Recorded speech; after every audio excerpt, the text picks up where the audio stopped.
Ito kasi isang ganap, mga kotsero. Si Senator Amy naman, gigil din sa People's Initiative. Alam niyo, mga kotsero, walang problema yung People's Initiative eh. Alam niyo yung may problema, yung nag-i-implement. Palpak eh. Dinudungisan nyo yung proseso ng People's Initiative. May bayaran daw nagaganap sa People's Initiative at gusto niya tong imbestigahan sa Senado. Sabi, pinasisisaya bulol. Ay bulol. Pinasisiyasat ni Senadora Amy Marcos ang di umano'y payoff sa signature campaign para sa People's Initiative bilang paraan ng pag-amyenda sa 1987 Constitution. By the way, mga kotsero, in-explain ko na po ito sa previous video.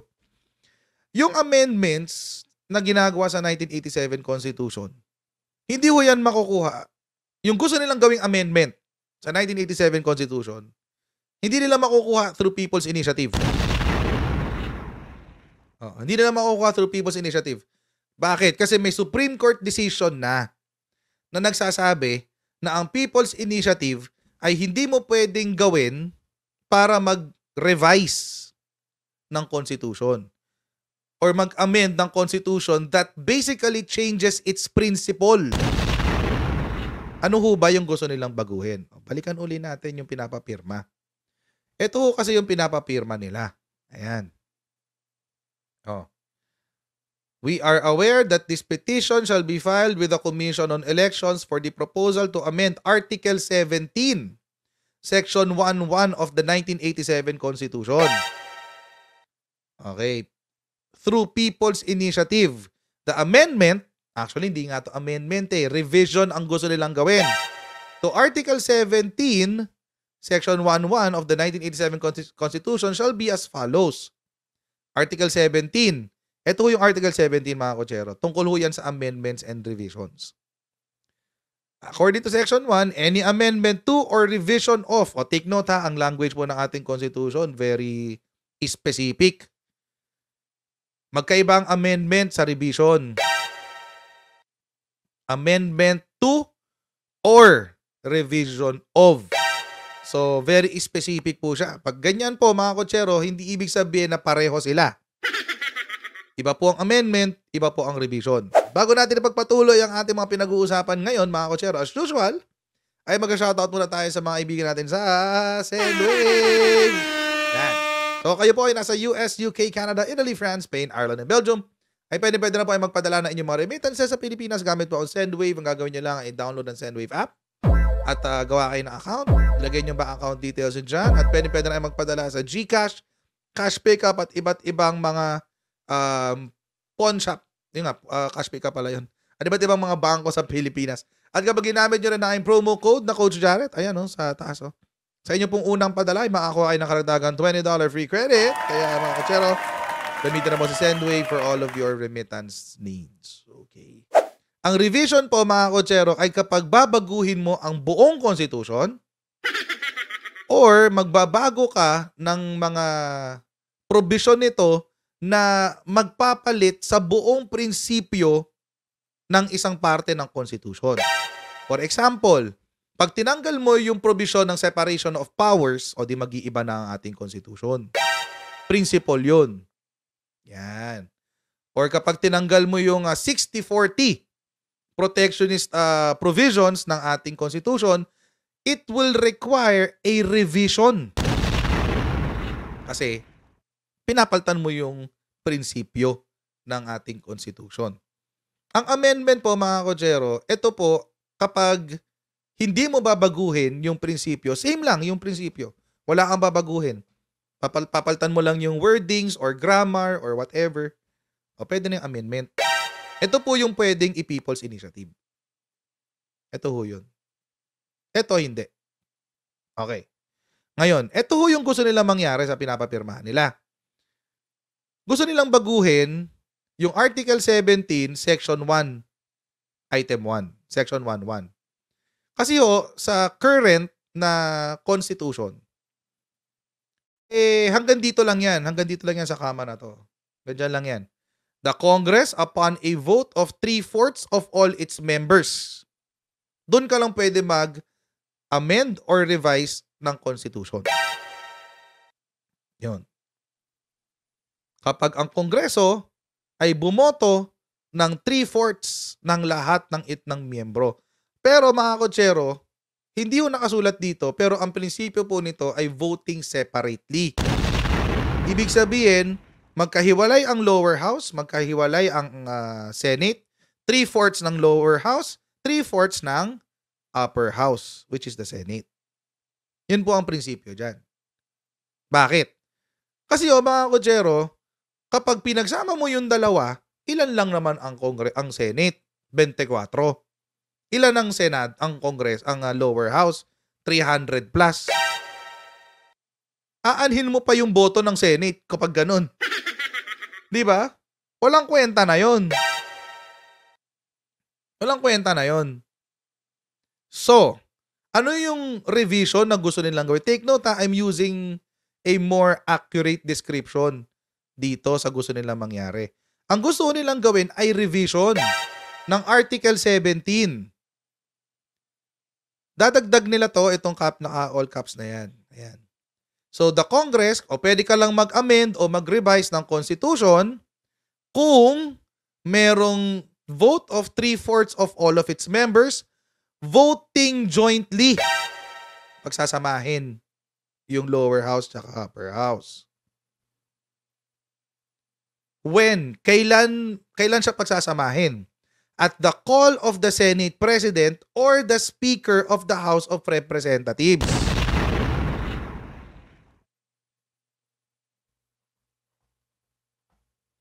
What will happen here? O di matatabunan na yung Senate. Ano pang silbi nila? Bakit po protection ito sa Constitution? Itong ginawa ito ng ating mga framers ng Constitution. Para mahirapan yung pagpapalit. Para pahirapan yung palit. Sinadya ho talaga nila yan. Para pahirapan yung palit. Hindi ho siya nakadepende sa kung ano yung trip ng Senate President o ng Speaker of the House. So mga kotsero, pag dinagdag mo to, you are essentially, well, not completely, but you are essentially, ito na-mention ni Casper Gold, abolishing the Senate pagdating sa Article 17. Ito yung gusto nilang isulong. Ngayon, akala ko ba, matal ko na itong tanong akala ko ba ang gusto nyong palitan ay yung economic provision? Which is Article 12. Ang layo sa, lumampas kayo ng 5 articles? Article 17 kayo nag-ending? Bakit? O sige, sabihin na natin, let's say pumayag tayo dito. Halimbawa, ako hindi ako payag dyan. Pero let's say, pumayag tayo dyan. Halimbawa lang. Halimbawa legit, this is legit. Tapos tinanggap ng COMELEC, tapos ayan, nagkaroon tayo ng People's Initiative ngayon. Isasama sa eleksyon yung pag-aamyenda ng Article 17. Halimbawa lang. Ano mangyayari? Do you think it will end sa economic provisions? Ano pa ang pwede nilang gawin? Term limits? Ano ba pwede nilang gawin? Marami silang pwedeng gawin, mga kotsero. Depende sa trip nila. Ngayon, mga kotsero, again, ako po, I am pro-charter change. But do it right. Do it right.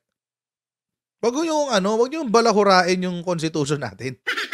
Babaguhin niyo yung babaguhin niyo yung provisions ng constitution, tapos what's next? Isipin niyo na lang, mga kotsero, sa mga mahilig, siguro mas mahilig kayo, may mga tao dito mahilig sa sasakyan, no? Mahilig sa let's say, nagmomotor o nagkokotse, hobby niyong magkotse o whatever. Imagine ninyo na nagpalit kayo ng pyesa na hindi match doon sa engine. Mas marunong ka pa sa mekaniko. Sabihin mo, hindi ko kailangan yung mekaniko. Ako na magkakabit. Let's say hindi mo alam. Wala kang alam. Go nagkabit. So, ibig sabihin, kapag gusto mong mag-amend or mag-revise ng any provision ng Constitution, ang gagawin lang, pag pumayag tayo dito ang gagawin lang ng Senate President or Speaker of the House ay magtatawag ng vote. Yun lang gagawin niya. Wala na. Bakit hindi nyo unahin yung economic provisions? Ba't hindi nyo tirahin nyo? Total naman yun ang gusto nyo baguhin eh. Ba't hindi nyo nilagay dito? Ba't di yun na nilagay nyo dyan? Tapos, ang pangit pa ng atake. Hindi nyo malang ini-inform yung mga tao sa ginagawa nila. May nagpaliwanag ba dito? Kasi maraming nagsasabi na ito daw ay ginagawa habang namimigay ng AIX, habang namimigay ng tupad, at namimigay ng ayuda. Hindi ka bibigyan kung hindi ka pipirma. Anong kabalbalan yun? Ito pa yung nakakatawa mga kotsero, no? Meron akong nakitang, ito. Pinakita to kahapon. Ito lang yung explanation eh. Ito lang yung explanation mga kotsero. Ito lang yung, kasi bago ka pabalikan ko to. Bago ka gumawa ng ganito, you have to inform the people first. Inform mo muna yung mga botante. Para saan to?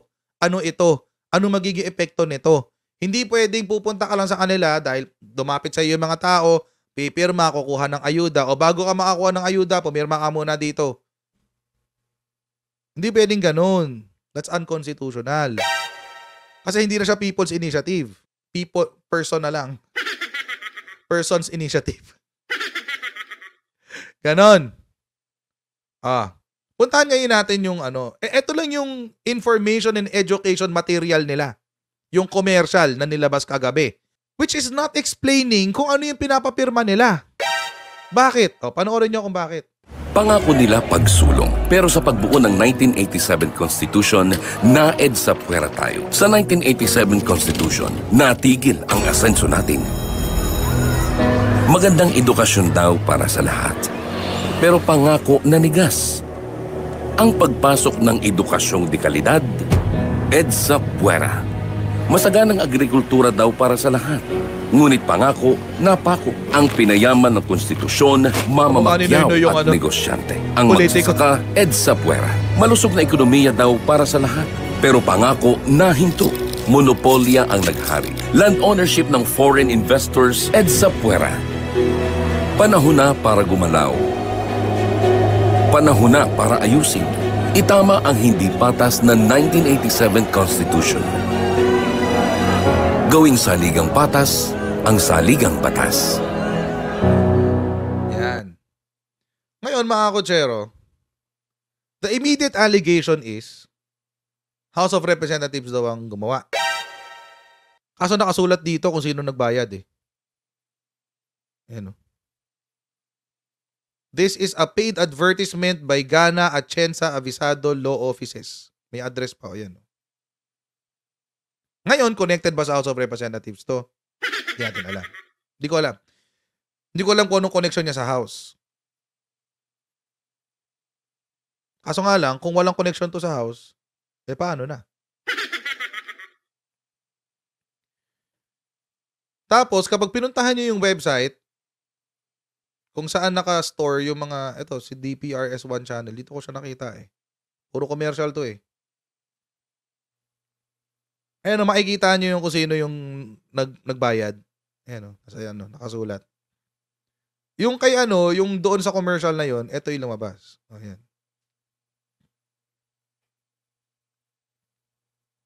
A TV ad upload from DRPS1 BCC. Ayan. Naka-archive na siya. ABS-CBN to. So, ito yung nagbayad. Ngayon, hindi natin alam kung connected to sa House of Representatives. Pero, does the House of Representatives have a budget for this? Meron. Saan kinukuha yan? Sa extraordinary funds. Kaya matagal na akong gigil na gigil sa extraordinary funds na yan.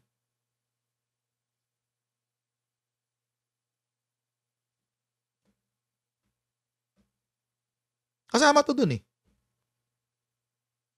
Diba? Kasama yan. Sa extraordinary funds. Kung connected ang what do you call this? Lower house. Doon nila kukunin yan sa extraordinary funds. Yung hindi ini-issuehan ng resibo, yung certification lang ang kailangan. Kasi alam nyo, may mga vloggers sinasabi, lahat daw ng budget kasi essentially, pag sinasabi mong MOOE, lahat yun. Lahat daw ng budget ay hindi ini-issuehan ng resibo. That's not true. Kasi kung hindi ini-issuehan ng resibo, ano nire-review ng COA? Wala. So, hindi mo totoo yun.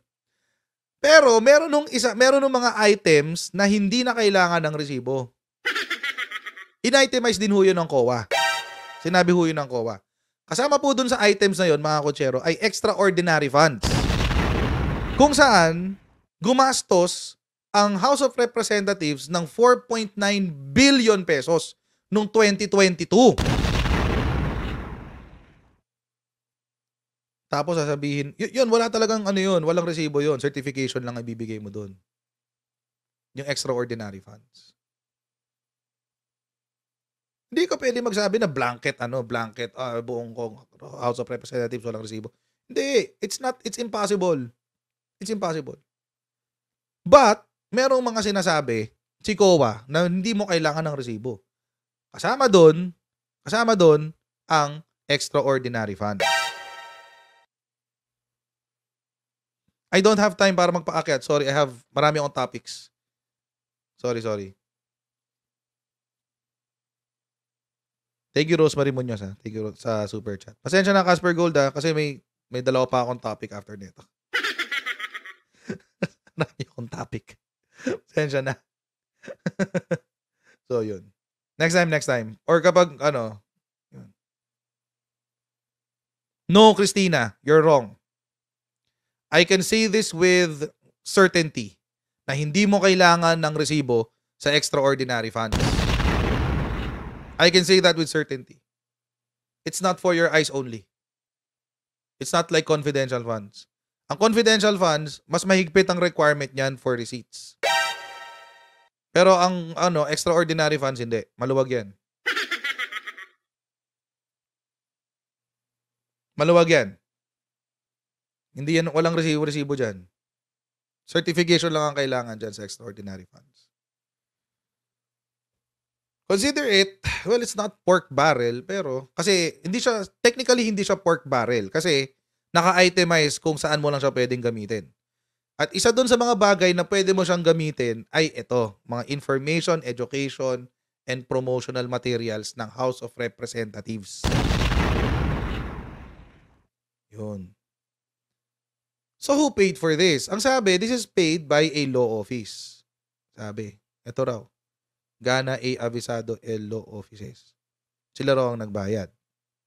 Pero what's their interest? Ano yung interest nila dito? Hindi natin alam. So ngayon, nagiging ibig ko sabihin, mga kotsero, ngayon nagiging convoluted yung conversation. Nagiging magulo lalo. Imbis na nakakatulong kayo to educate people na dapat magkaroon talaga ng charter change para umasenso ang bansa, nagiging magulo pa lalo. So hindi ko alam anong interest nila dyan. I'm not sure if it's a law office, so sigurado naman. I'm pretty sure na hindi nila isusugal yung pangalan nila para lang sa whatever politic agenda that they have. Pero, why all of a sudden, biglang may ganito? Ito yung sinasabi ko kanina, mga kotsero, na binabalahura nila yung proseso. Una, ang gusto nilang baguhin ay economic provisions lang. Mukha bang economic provisions tong Article 17? Nakasulat ba dyan? Amendments or revisions? Kasi mga kotsero, kung economic provisions ang babaguhin, dapat ang babasahin natin Article 12 National Economy and Patrimony. Doon mo mababasa yun. Doon mo mababasa yun. Yung economic provisions. Bakit tumalon ka ng 5 article at napunta ka sa amendments or revisions? At bakit gusto mong baguhin yung paraan kung paano binabago o nire-revise, inaamyendahan at nire-revise ang Constitution? Bakit gusto nyong solohin sa House of Representatives? Yun yung pangalawa kong question. Pangatlo kong question, bakit wala kayong matino o maayos na information and education materials? Bakit dinadaan nyo sa mga ganito na nakakagulo palalo? Na ngayon, mga kotsero, ang nakakainis dito, imbis na naiintindihan ng taong bayan kung bakit kailangan magkaroon ng charter change at ma-appreciate natin lahat na kailangan natin ng charter change para mas maging asensado ang bansa, mas lalo pang nagkakagulo. Kaya ba yung sinasabi ni Casper Gold, yung connected with Pimentels, yung law office? And alam nyo, mga kotsero, tapos nilalagyan pa ng mali siya. I'm sorry, alam nyo, I've been supportive ako of Senator Amy, pero ang pangit ng atake niya sa dito sa Chacha. Ang pangit ng atake talaga, promise. Imbis na binibigyan niya ng malinis at maayos na na argumento. Bumababaw yung conversation nagiging na lang, ang usapan na lang, gustong lumawig ang kapangyarihan. Dahil, di ba? Bakit ayaw nyo magkaroon ng maayos at disenteng usapan pagdating sa charter change? Yung really, yung totoong honest to goodness conversation na ma-educate yung taong bayan tungkol sa benefits ng charter change. Nakaka-disappoint tuloy. Actually, dito sa parte na to kay Senator Amy, medyo disappointed ako dito. Kasi parang parang ang usapan ngayon dito, hindi na kung ano yung best para sa bansa. Ang usapan ngayon dito, parang lumalabas kung ano yung best para sa politika ko.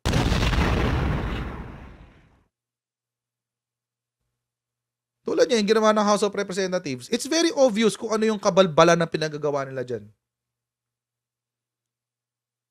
Kung sa House of Representatives galing yung yung sign-up sheet na yan. It's very obvious kung ano yung gusto nilang kabalbalan dyan. Gusto nilang magkaroon ng mas malaking kapangyarihan pa. At yung kapangyarihan na yon, mga kotsero, ay baguhin ang rules ng bansa. Mga kotsero, take note. Ang ating constitution, kaya ako tinatawag na saligang batas yan. Yan ho ang pundasyon ng lahat ng ating batas sa buong Pilipinas. Hindi ho yan basta-basta dapat ginagalaw.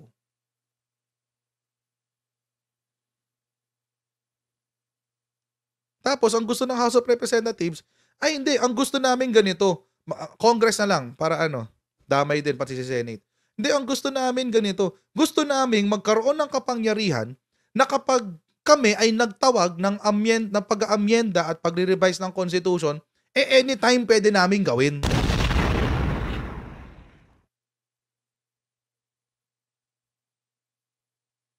Yun. Ang pangit, di ba? Yun yung sa kung galing ng House of Representatives yung yung sign-up sheet na yan. On the other side of the spectrum, yung mga kumukontra sa People's Initiative, ito naman sasabihin nila. Sasabihin nila, binabago nila yung Constitution kasi hindi kayang lumaban as presidente, hindi mananalo sa election, papalawigin lang ang kapangyarihan, etc., etc. What the heck? Can we have an honest to goodness conversation regarding charter change? Okay lang ba yun? Na hindi natin ginagawang tanga ang mga Pilipino?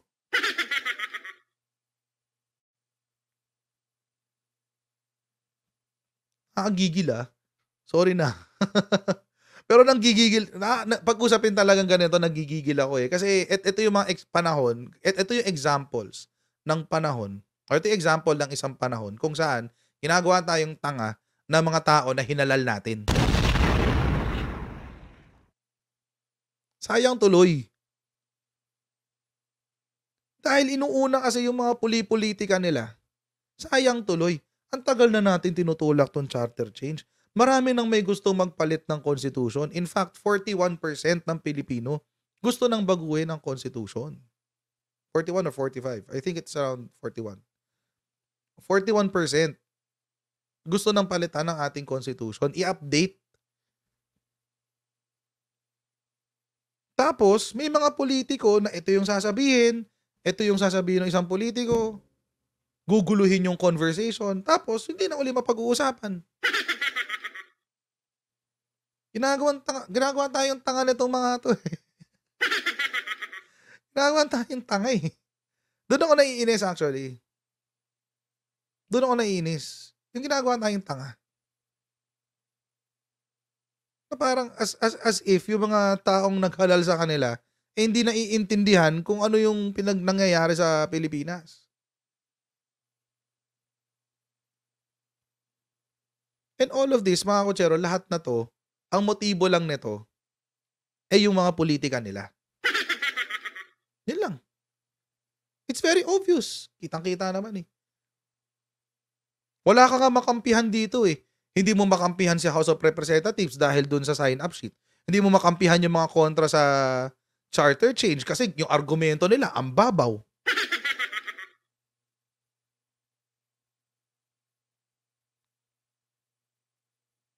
Wala kang makampihan eh. Paano na? Di ba pwedeng unahin na natin yung bansa, di ba? Kasi kasama na yung Senate doon, Casper Gold. Kasama na yung Senate dyan. Pag ano. Kasi yung Senate, matagal na yan. Ever since ayaw niya ng charter change.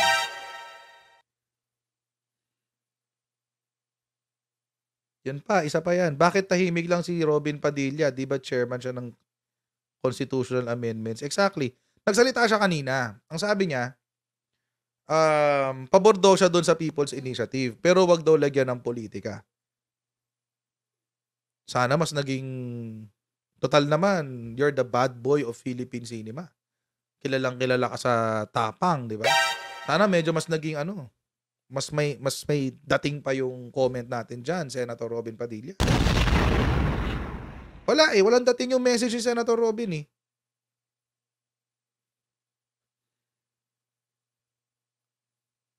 Agree ako dyan, Roger Lagarde. Konkon talaga ang best. Pero ang problema, namamanipulate nga kasi. Kasi, ang problema palagi sa Konkon, yung Senate. Kasi nga naman, napakaliit nga niya, pero napakalakas naman ng kapangyarihan. 24 lang kayo, pero yung mga measures ng lower house, hindi pwedeng umakyat kung hindi a-approve ang Senate. Di ba? Sayang yung economic provisions. Alam nyo, hindi ko pagdududahan tong People's Initiative na to kung inuna nila yung Article 12 eh. Kaso inuna nila yung Article 17.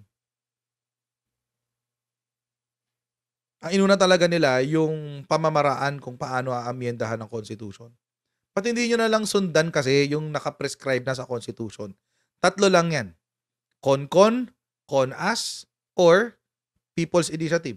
Nag-People's Initiative nga kayo para baguhin yung Konkon. Ay, goodness. Para padaliin ang Konkon. Diba? Parang yan eh, parang I'm sure mahilig kayo sa sa sports. Parang yan, parang ang gusto nung isang team baguhin yung rule book ng sports. Concom pala. Constitutional Commission.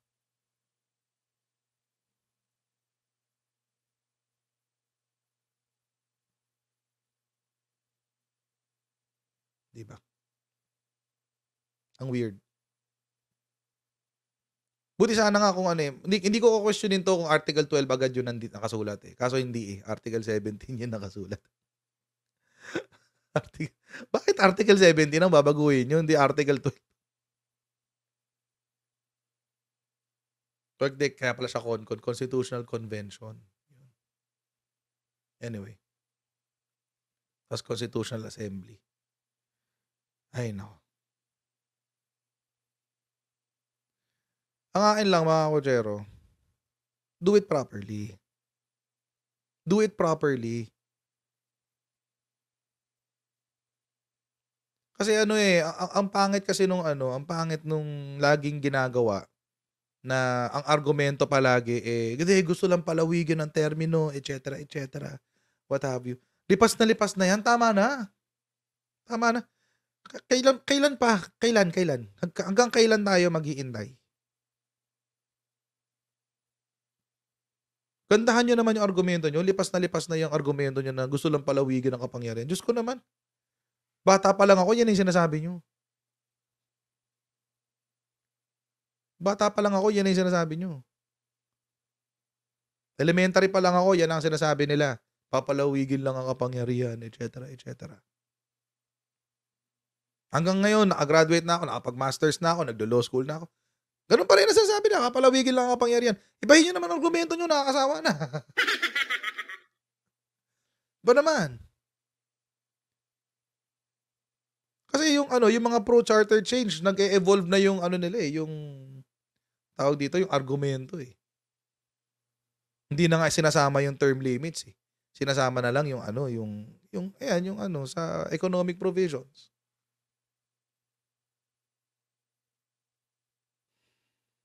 Anyway. Meron na ba nakasulat na advantage saka disadvantage?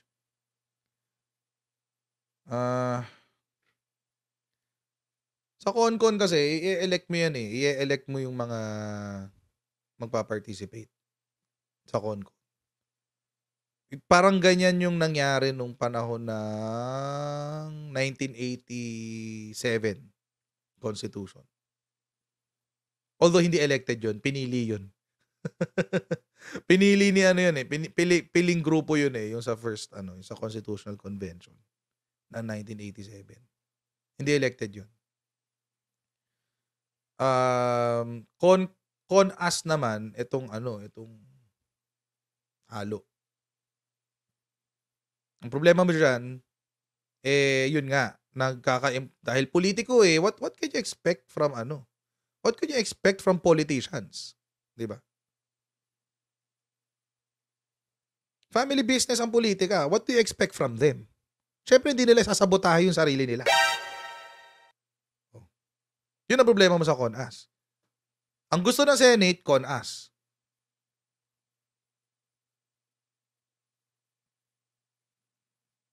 People's Initiative naman, ang ano diyan, to explain ko kanina, hindi siya pwede pang revision, pang amendments lang siya.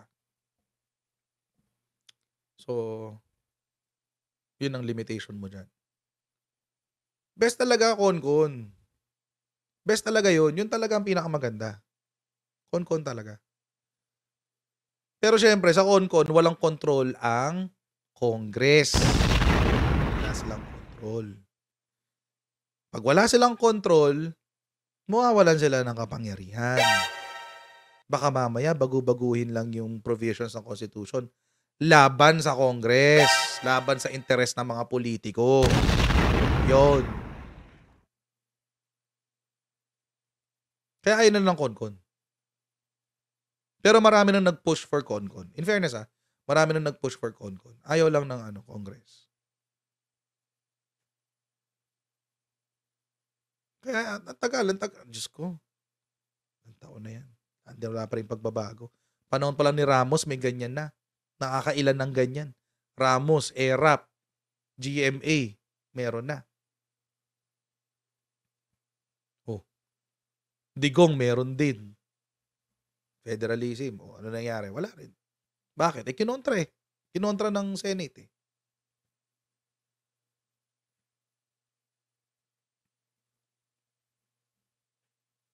Ngayon, ang gusto ng Congress, baguhin na natin lahat. Congress na lang may kapangyarihan sa amendments and revisions.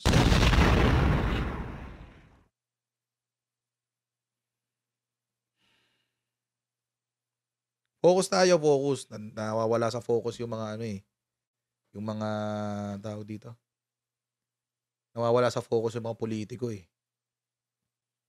Well, o baka nakafocus kasi talaga sila, kaya ganun. Baka naka-focus talaga sila kaya gano'n. 'Di ba? Sabi ko sa inyo, ang mga politiko tao 'yan. They will always vote or they will not vote against their interest. Ganun talaga. Welcome to Philippine politics and politics in general. Ganun talaga. Ganyan ang mundo ng politika. Sorry.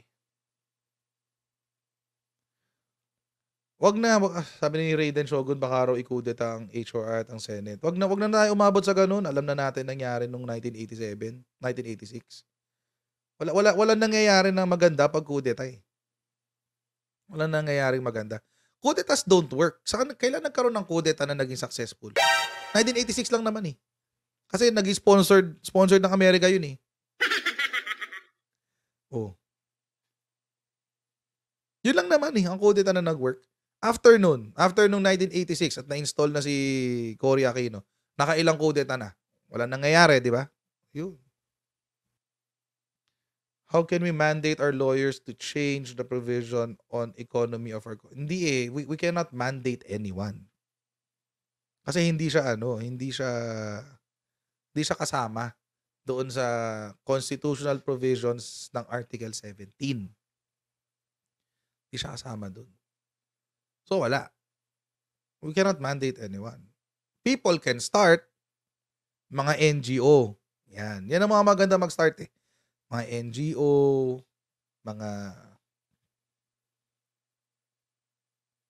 yun. Yung mga hindi politiko, kayo yung mag-start ng signature campaign. Diba? Kung talaga seryoso, kayo yung mag-start. Pag may nag-start yan, makiki-join ako dyan. Ng legitimate na signature campaign na yun naka-pattern sa constitution, tapos na sumusunod sa jurisprudence ng Lambino versus Comelec. Why not? Go. Suportahan ko yan. Otherwise, kung politiko lang mag-uumpisa, tulad nito, ewan ko ba? Di ko alam kung politiko nag-start na ito eh. Pero nakakaduda, ang weird eh. Ang weird talaga nung provision hanggang ngayon. Huwag niyo pong kalimutan mag-subscribe sa ating Coach Jared YouTube channel. Pa-follow na rin po tayo sa ating Facebook page. Dito po din sa Facebook, syempre. Coach Jared pong pangalan yan. And I'll see all of you in our next Coach Jared Live.